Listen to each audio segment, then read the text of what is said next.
The wind howled low like a dying wolf, kicking dust over the cracked bones of the desert.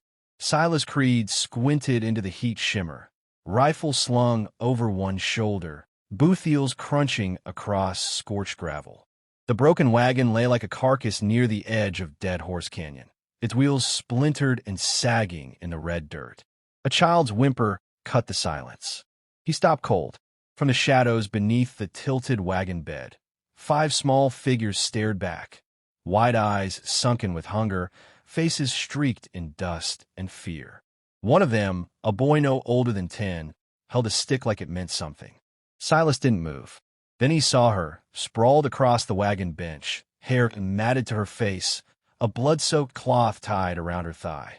The woman breathed in short gasps, barely conscious. Flies gathered around the crusted edges of her wound. Her shirt was torn, shoulder purple with bruising. Silas set his rifle down. "Easy now," he muttered. "Ain't here to hurt no one." The boy lifted the stick higher. His hand trembled. "She needs help," a girl whispered, eyes fixed on her mother. "She's burning up." The rancher moved closer, slow like you would to a wounded horse. The air smelled of sun-baked iron and something rotting. Silas climbed up, pressed 2 fingers to the woman's neck. Faint pulse. Fever hot as coals. He looked to the sky. Storm clouds gathering. He muttered under his breath, "Damn fool thing I'm doing." The smallest child, a girl with tangled blonde hair and bleeding feet, clung to his leg when he hoisted their mother into his arms. She didn't cry, just held on. By the time he got them to the cabin, sweat poured down his back. The kids crowded in the doorway, eyes darting over every corner. The old rocking chair, the stove, the nailed-up photos of smiling woman and boy long dead. Silas laid their mother on the bed and dipped a cloth in cool water. Her skin steamed under his hand. He lit a lantern. Shadows stretched long across the walls. "You kids got names?" he asked, breaking the silence. No answer. He didn't press. The little one pulled herself onto his lap while he sat in the old rocker. Her ribs showed clear through her shirt. She fell asleep before the chair creaked twice. He stared down at her, jaw tight, something behind his eyes threatening to crack. The night fell heavy. He sat there, holding a child he'd never met, watching the fever take hold of her mother, the others curled like kittens on the floor. Outside, thunder rolled across the plains. And in that cabin where no one had laughed in years, Silas Creed whispered to the sleeping girl, "All right then, reckon you're staying." The woman bolted upright, drenched in sweat, knocking over the water basin beside the bed.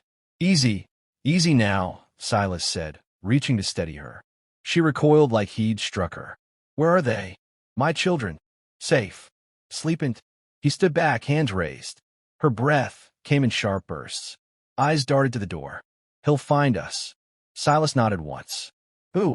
She touched the torn cloth around her leg, grimaced. "Brant. Colonel Elias Brant. Took our land, took my husband. Now he wants a rest." Silas pulled the rocking chair near. "You rode from Tumble Ridge?" She gave a slow nod. "Ran." Her hands trembled as she pulled the blanket tighter around her shoulders. "We tried to stay quiet, not cause trouble. But my husband," he stood up to Brant, "said this ain't slavery, said we're free." So they dragged him into the square. Silas didn't speak. He screamed, she whispered. All the way through, the children watched. The wind howled outside, scraping tree branches against the window like claws. She looked at Silas with hollow eyes. "He burned our house after. Said he'd be back for me. Said the kids fetch good coin down south." Her voice cracked. "I couldn't let that happen." Silas stared at the hearth. The fire inside was dying.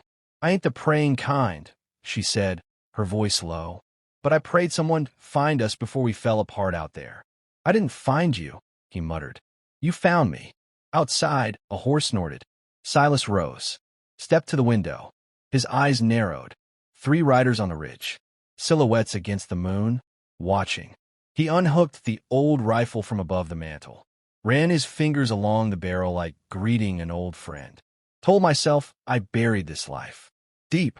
She leaned forward. "You know how to use that?" His voice was quiet, cold. "Did once. Long time back." She flinched as the cabin door creaked open. Silas stepped outside into the dry wind. The figures on the ridge didn't move. Just watched. The old man raised the rifle, sighted down the barrel, then slowly lowered it. "Not tonight," he muttered. When he turned back inside, the children were awake, all of them, standing in the dark, silent. The boy held the fire poker like a saber. The little girl stepped forward, pulled on Silas's duster. "Are they bad men?" He crouched beside her, eyes never leaving the window. "Yes, sweetheart, they are. What'll we do?" He looked to Sarah. Her lips were pale. Her eyes said she already knew. Silas placed a calloused hand on the child's shoulder. "We get ready." Thunder rolled over the range, low and steady. Boots hit the dust. Hard. Silas Creed walked straight through the swinging doors of the Iron Spur Saloon, the scent of whiskey, sweat, and gun oil thick in the air. Heads turned. Cards froze mid-hand. Laughter died. Deputy Cale stood from his stool, pale. "Well, I'll be damned." Silas didn't stop. Just stepped to the bar. Laudanum. Clean bandages. The bartender hesitated. "Mr. Why you know Brant." Silas slammed a gold coin down. "Now." Behind him, Cale's voice shook. "You really Silas Creed? Thought you was long dead." Silas looked over his shoulder. "Feels that way." A door creaked, open upstairs. Boots on the stairs. One of Brant's riders. Wide chest, long coat, shiny badge that wasn't earned. "Hey, old man," the rider called, hand drifting toward his belt. "This town don't serve ghosts." Silas turned slow. No fear in his eyes. "I ain't the ghost, son. That's you." The derringer flashed once from Silas's coat. One shot. One hole between the man's eyes. The saloon exploded into shouts as Silas strode out, bandages and bottle tucked under one arm. He didn't run. He didn't look back. By dusk, the ranch was quiet. Silas walked the perimeter with a shovel and 2 sticks of dynamite, setting traps like he was back in the war. He showed the boy where to hide with the others, handed him a whistle carved from bone. "Only blow it if one of them finds you." Sarah stood in the cabin doorway, pale, leaning heavy on the frame. "You can't take them all." "I don't aim to." He tied a rope tight around a fence post, just enough to send the rest running. The sun dropped like a coin behind the canyon. Silence.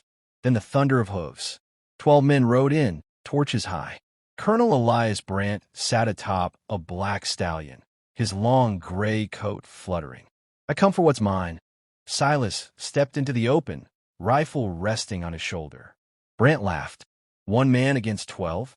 Silas said nothing, just lit the fuse beside his boot with a match struck off his thumb. The explosion threw 2 men from their horses. Gunfire followed. Dust. Screams. Silas moved like smoke. No wasted steps, no hesitation. Each shot fell a man. 2 more exploded in a fireball when they kicked open the barn. Brant dismounted, lips curled. He stormed toward the cabin, rifle raised. Then he saw them. The children, huddled behind Sarah, who held a pistol with shaking hands. Brant grinned. "Stupid girl." Silas stepped out from the shadows behind him. "That girl outdrew you," he said, and pulled the trigger. Brant dropped without a sound. The wind carried silence over the range. Smoke drifted low over the blood-soaked earth, curling around boot prints and bullet shells. Silas stood over Brant's body, his revolver still warm in his hand. The wind tugged at his coat. His breath came slow, steady. For behind, a soft voice. "He's really gone?" Sarah stepped forward, pistol lowered, her body trembling. Silas didn't answer, just gave a single nod. The children emerged from the barn's shadow, wide-eyed and silent. The boy clutched the carved bone whistle in his fist. The littlest girl ran to Silas, arms out. He dropped to one knee, catching her, letting the revolver fall into the dirt. She whispered against his neck. "You didn't let him take us." "No, sweetheart," he murmured. "I didn't." By dawn, word had spread across Tumble Ridge like wildfire. Brant was dead, his riders broken or fled. The town, long held under his iron grip, stirred for the first time in years. Deputy Cale stood on the porch of the sheriff's office, watching Silas ride in slow. The kids piled into the wagon behind him. Dust swirled around the wheels like a veil. "I told him you were a ghost," Cale said. "They didn't believe me." Silas reined in his horse, dismounted. "I ain't a ghost," he said, tying the reins. "Not anymore. They buried Bran outside town. No marker, no mourners." The townsfolk offered Silas land, a badge, money. He took none, just rode back to his ranch with 5 children asleep in the wagon and a woman who smiled like she'd come back to life. Years passed. Folks told stories about a war ghost who came down from the canyon when the devil had taken hold of Tumble Ridge, about 5 orphaned souls and a wounded woman who turned a bitter gunslinger into something close to whole again. They called him Whisper Creed on account of how death followed his silence. But the old ones, the ones who remember, they tell it different. They say Silas Creed didn't return for vengeance or justice or glory. They say he came back for love. And when the fire lit up the sky that night, the night Tumble Ridge burned, the desert remembered what it meant to fear a man with nothing left to lose and something new to protect. So listen well, the old storyteller says, hat tipped low, boots up by the fire. If ever you ride through Dead Horse Canyon and hear the wind whispering your name, best ride faster. 'Cause that might just be Silas Creed watching, making sure the world don't go back to what it was.